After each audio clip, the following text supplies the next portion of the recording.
இலங்கையில் பயங்கரவாத தடை சட்டம் மற்றும் இணைய பாதுகாப்பு சட்டம் ஆகியவற்றை உடனடியாக நீக்க வலியுறுத்தி லண்டன் நகரில் போராட்டம். தமிழ் மக்களின் சுயநிர்ணய உரிமை மற்றும் நீதியை வலியுறுத்தியும் இலங்கையில் தமிழ் மக்களுக்கு எதிராக பயன்படுத்தப்படும் கடுமையான பயங்கரவாத தடை சட்டம் மற்றும் இணைய பாதுகாப்பு சட்டம் ஆகியவற்றை உடனடியாக நீக்க வலியுறுத்தியும் நேற்று முன்தினம் லண்டன் நகரில் உள்ள இலங்கை வேஸ்தானியர் ஆலயத்துக்கு முன்பாக அமைதி போராட்டம் ஒன்று முன்னெடுக்கப்பட்டுள்ளது.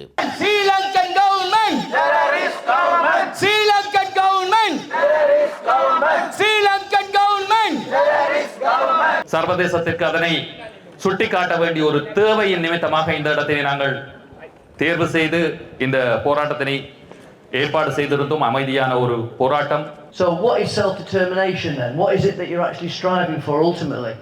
Because if you've got freedom of speech and freedom of expression, and if you would be arrested or come to harm by expressing your right to, say, Tamil, it wouldn't necessarily mean it would ever happen. Because the Tamils in Sri Lanka are a minority, as the Kurds are a minority in Turkey or in Iran and in many other areas. So what would mean you to get self-determination? So I kindly request all of you to unite together. You come attend all the protests what we are doing democratically. It's not a dictatorship protest. This is a democratically arranged protest. JR ஜெயவர்தனான்ற president அவர் அந்த presidency பவரை கொண்டவன். இதை நீங்கள் எல்லாரும் விளங்கிக் கொள்ளணும். எனக்கு உண்மையான ஆசை, எங்களுடைய இளம் சமுதாயம் இதை புரிந்து கொள்ள வேண்டும். எமக்கு நடந்தது என்ன, எமக்கு நடப்பது என்ன, எமக்கு நடக்க போவது என்ன என்பதை நாங்கள் புரிந்து கொள்ள வேண்டும். அந்த போர்க்குற்றவாளிகள் தண்டிக்கப்பட வேண்டும்.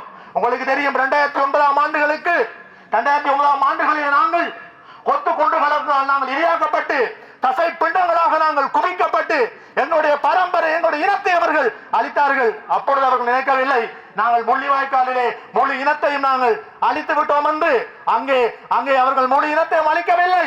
இந்த புலம்பெயர் தேசத்தில் இருக்கின்ற இந்த உறவுகள் இன்னமும் அதே இயக்கங்களோடு அதே எண்ணங்களோடு இருக்கின்றார்கள். தமிழீழ சுயநிர்ணய அமைப்பு, சர்வதேச நீதிக்கான தமிழீழ மக்கள் சங்கம் மற்றும் பல தமிழ் தேசிய அமைப்புகளின் ஏற்பாட்டில் சனிக்கிழமை மதியம் 1 மணி முதல் மாலை 3 மணி வரை போராட்டத்தை முன்னெடுத்திருந்தனர்.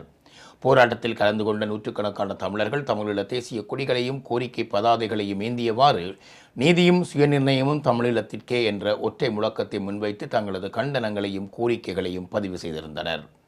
வடக்கு மற்றும் கிழக்கு மாகாணங்களை உள்ளடக்கிய தமிழீழ பகுதிகளில் சர்வதேச அமைப்புகளின் கண்காணிப்புடன் கூடிய பொது வாக்கெடுப்பு உடனடியாக நடத்தப்பட வேண்டும்.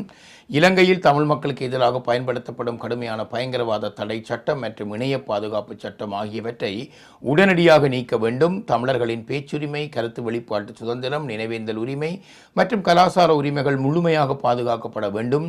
ஈழத் தமிழர்கள் மீது கட்டவிழ்த்து விடப்படும் தொடர்ச்சியான அரசியல் ஒடுக்குமுறைகள் உடனடியாக நிறுத்தப்பட வேண்டும்.